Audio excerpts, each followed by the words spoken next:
mbokki internet yi safoo setaan AGT News daleen ak jàmm suñu jàngatu tay bi abonné leen ci suñu chaîne saa su ne ngeen di am ay xibaar ak i jàngat yu wér te wóor ñu waxtaanee Sénégal ak président Macky Sall mi nga xam ne jamono ji ñu toll nii moom la ñu sampoon ab laaj ne ndax moom ab démocrate la ou pas ba noppi itam addu ci ki nga xam ne moom di Ousmane Sonko nemmeeku tur bi muy amal ak taxawaay bi nga xam ne am na ko jamono ji ñu toll nii ci Sénégal moom président Macky Sall ci ab seetlu gis nañu ne ku sonal loolu ay opposant la ndax yàgg nañ gis moom depuis 2012 bi mu nekkee ci nguur gi ba tey di attaqué ñi nga xam ne dañoo fareewul ak moom exemple biñ ci gën a mën a joxe mooy bu Khalifa Sall ak bu Karim Meïssa Wade ñoom ñaar ñooñee nga xam ne seen carrière politique Macky Sall daf kaa réduire à néant ba tax tey jii ñoom mënatuñoo bokk ci lenn loo xam ne dafa jëm ci làngum politique gi loolee nag waral ñu ne président Macky Sall mile ndax c'est un démocrate ndax nag démocratie dafa am benn logique boo xam ne moom lañ cay demee mooy que ne ci biir démocratie ku ci nekk am nga droit militer fa la neex ci biir démocratie ku ci nekk am nga sa ay liberté d'expression sa ay liberté d'opinion waaye président Macky Sall moom dafa jàpp ne ku farul ak moom rek da nga nekk ab ennemi wala ab adversaire am boo xam ne il faut que mu daal di lay éliminer ngir moom la nga xam ne bëgg na ko mu mën ko wéyal ci Sénégal gis nañ justice bu Sénégal ni nga xam ne noonu lay doxalee nekk justice boo xam ne te deewul njàkkaanaay justice su kumba am ndey ak kumba amul ndey waaye loolu yëpp dara waralu ko lu dul ki nga xam ne moom mooy incarner la plus haute institution du pays et c'est le président de la République moom moomee nga xam ne il devait être le père de la nation le gardien de la constitution saa su ne moom la ñuy gis muy def yoo xam ne kilifa sax waru ko def ci am réew ndax président Macky Sall à chaque fois dañuy gis xëccoo bi nga xam ni mi ngi koy amal digganteem ak ñi nga xam ni ñoo faree ci opposition bi ñu gis président Macky Sall saa su nekk loi yi du ci respecté benn lu ko neex moom lay def te suñu ab justice dafa desee am indépendance président de la République Macky Sall yor pouvoir exécutif moom mooy diriger le pouvoir judiciaire loolee nag nekk ab défaite bu rëy ci réew mu toll ni Sénégal nekk ab république nekk itam réewum démocratie ñu gis ne moom président Macky Sall yàgg na mi ngi singali ki nga xam ni moom moo di Ousmane Sonko dañuy retracer loolu sax ndax Sonko ay mbiram du tey depuis fonction publique la ba tey jii ñuy wax ak yéen ndax président Ousmane Sonko moom c'est le président Macky Sall qui a eu à le radier de la fonction publique te dara waralu ko lu dul benn information boo xam ni daf kaa génne woon ñoom ñu ne information boobee dafa waroon nekk loo xam ni secret la waruñu ko woon génne alors que ki nga xam ne dafa nekk ci biir fonction publique nekk fonctionnaire surtout nekk ci ay secteurs yu mel ni impôts et domaines trésor enquête économique ak yu ni mel am nga droit bu dee da nga gis loo xam ni dëppoowul ak la nga xam ne moom mooy yoon daal di koy signaler ndax loolee bokk na ci li nga xam ne day doxal réew mi waaye ci loolu la ñu jëlee Ousmane Sonko daal di koy radier ci biir fonction publique loolu nag waral montée exponentielle bi nga xam ne am na ko ndax moom ba mu génnee daf ci ànd ak fulla ak fayda jom waaye surtout daal di gëm boppam taxawal ab parteem di Pastef les patriotes boobu ba tey parti boobu moo am doole ji mu am tey fii ci Sénégal Ousmane Sonko continuer président Macky Sall radier ko mu dem bokk ji ci élection législative yi nga xam ne amoon na tout juste biñ ko radier noonee la continuer dem ba nekk ab député mujj dem bokk ci élection présidentielle yu atum 2019 yàlla dimbali ko moom mu nekk le 3e ci boobu lépp élection ba tax na actuellement il est le numéro 1 de l'opposition parce que ka jëloon 2e di Idrissa Seck tey mu nekk mburok soo wax Macky Sall moom daal dinay rallier def transhumance ba tax na Ousmane Sonko am taxawaay bi nga xam ne am na ko tey ci Sénégal loolee lépp nekk loo xam ne dafa permettre Ousmane Sonko mu am benn montée boo xam ne ñu ci bëri gëmuñu ko woon yaakaaree wuñ ko woon waaye bi ñu adopté ay discours am dem nañ ba gis ne kat kii il fait partie des hommes qui peuvent changer le Sénégal loolee nag le président Macky Sall mënul accepter moo tax ñu ne est-ce que président Macky Sall ab démocrate la ndax ci démocratie ku ci nekk da nga koy nangul la mu doon ba noppi itam adversité dafa war a mën a am ci biir démocratie ndax dañoo am pouvoir bu am doole am itam opposition boo xam ne du maye dara ndax Ousmane Sonko ni muy jëflante ak président Macky Sall boo ko xoolee bu baax a baax xam ne moom mayu ko dara saa su nekk rek faay bu mënti am moom Ousmane Sonko daf koy yëkkati teg ko ci table ji wan ko Sénégalais yi ñu gis ko mu ne fang kenn du ko jeex te loolee mi ngi ko tàmbali tàmbali depuis yàgg na bam nekkee ca fonction publique ba ni mu nekkee député gis nañ ko ba Amadou Ba ñëwee woon ci biir assemblée nationale ba ñuy wax ci lu jëm ci wàllum loi de la finance rectificative bi nga xam ni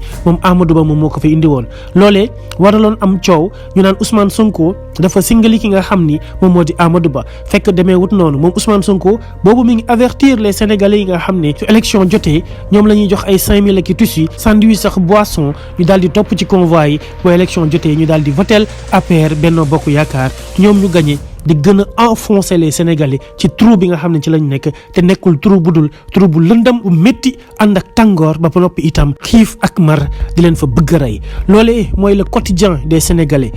yi bés bu yàlla sàkk ñi ngi dund ay jafe-jafe yoo xam ne xamuñu fu ñu koy jooyee waaye nag ñëpp xam nañ ne loolee dara waralu ko lu dul régime mu président Macky Sall ndax Macky Sall mii la moom moo jël sénégalais yi teg leen coono yi nga xam ne jamono ji yëpp ñi ngi koy dund am na ay réalisation yoo xam ne saa su nekk mi ngi koy tudd naan def na ko fii ci Sénégal waaye bëri itam ay litige yoo xam ne war nañ koo lijjanti tey ku gis wàllum terre bi nekk lu am njëriñ pour sénégalais yi waaye lañ ca def ci ay milliards toll ci 1200 loolee nan la mën a nekkee tey ñi ngi gis président Macky Sall népotisme gi nga xam ne mi ngi koy dundee boo déggee népotisme mooy yow nga nekk ab njiit ñu dénk la réew mi nga jël sa ay mbokk ak ñi la gën a jege ngeen bokk deret nga daal di leen jox ay postes yu stratégique ñoom ñu nekk di jiite réew mi moo waral saa su ne ñu naan c'est la dynastie Faye Sall qui dirige le Sénégal tey boo seetloo président Macky Sall ay projet yu gën a mag yi day jël dénk ko Mansour Faye mii nga xam ne moom lañ jox suñu wàllum inondation jox ko plus de 700 milliards de francs CFA kenn xamul fu xaalis bi jaar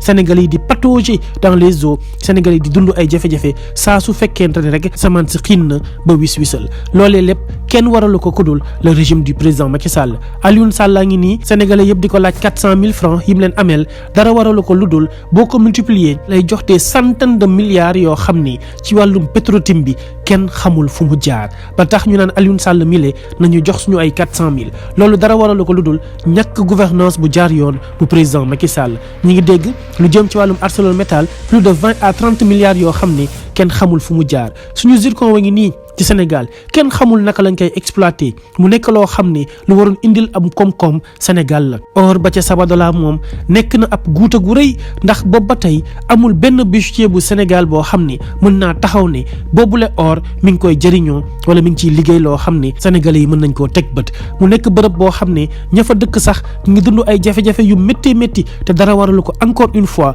dul la malgouvernance du président Macky Sall ñëpp gis nañ saa su nekk lu jëm ci wàllum foncier ñu ciy dégg ay litiges yoo xam ne kenn mënu koo lijjanti mu nekk ay mbir yu doy waar ay terres yoo xam ne ay suuf yu Sénégal yi moom président Macky Sall jël di jaay ani waa géej gi suñu nappkat yaa ngi nii fee ca Guet Ndar ak fépp foo xam ne dem nga fa rek moom ay mool ci Sénégal ba ca Kayar ba ca Tëngéej fu nekk rek am na ay jafe-jafe yoo xam ne ñoom mool yi ñu ngi koy dund te dara waralu ko lu dul quota de pêche yi nga xam ne président Macky Sall jox na ko ñi nga xam ni ñoom ñoo di chinois yi jox ko coréens yi jox ko européens yi ñu nekk ci géej gi di jël seeni ay bateau ay thonier ay chalutier ay sardinier lépp luy jën bu baax ci réew mi ñu daal di koy jël ñëpp gis nañ poissonnerie yi nga xam ne ñoom ñoo nekk ci région de Dakar yooyu les poissonneries soo fa demee ay chinois nga fay fekk ñu fay liggéey ñooñee président Macky Sall moo leen jox ay quota de pêche ñu dugg ci géej gi di napp suñu ay jën ñun les sénégalais ñëwaat di ñu ko jaay ñun les sénégalais di enrichir seen bopp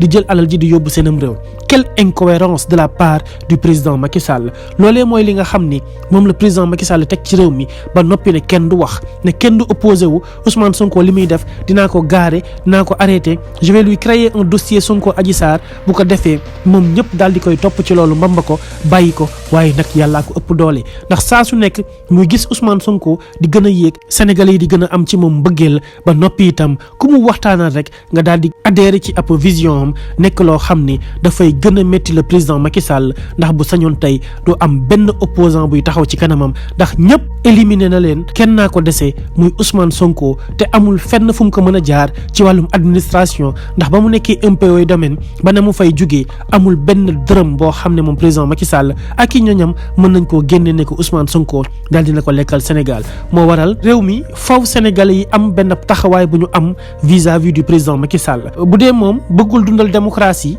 dafa bëgg a nekk ci lim nekk mel ni nguurab monarchie lañ nekk day toog fi mu toog li mu bëgg yëpp mu koy am du mës a wàcc ci nguurab Sénégal bu boobaa mi ngi nax boppam lenn rek la mën a def rusloo Sénégalais yëpp mooy mu taxaw def discours à la nation xamal Sénégalais yëpp que ne la ma waxoon ne man je ferai mon second et dernier mandat dinaa ko def te dinaa ko matal te je vais organiser des élections libres et transparentes boo xam ni képp kuy opposant rek mën nga cee bokk képp kuy sénégalais mën nga cee bokk ndax ñëpp ñoom ñoo bokk yam ci kanamu loi bi loolee képp la mën a def daal di rusloo sénégalais yi amul leneen lu président Macky Sall la mën a def loo xam ne dina tax sénégalais yi daal di amati considération ci moom te bu defoon loolu dina ko mën a permettre mu génn par la grande porte parce que nag bu fekkente ne moom président Macky Sall deful li ni mel dina am la déception de sa vie te bu boobaa après ab nguuram dina métti lool ci moom ak ay ñoñam ndax bu boobaa dina leen poursuivre def leen ni mu def Karim Wade ak Khalifa Babacar Sall sax loolu ak lu mënti xew mënul ñàkk ndax alal ji ñu yóbbul Sénégal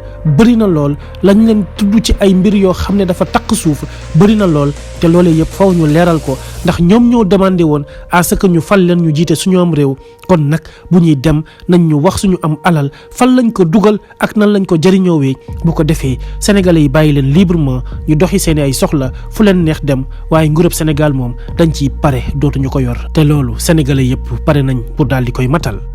mbokki internet yi safoo seetaan AGT News lii moo nekkoon suñu jàngat abonné leen ci suñu chaîne saa su ne ngeen di am ay xibaar ak i jàngat yu wér te wóor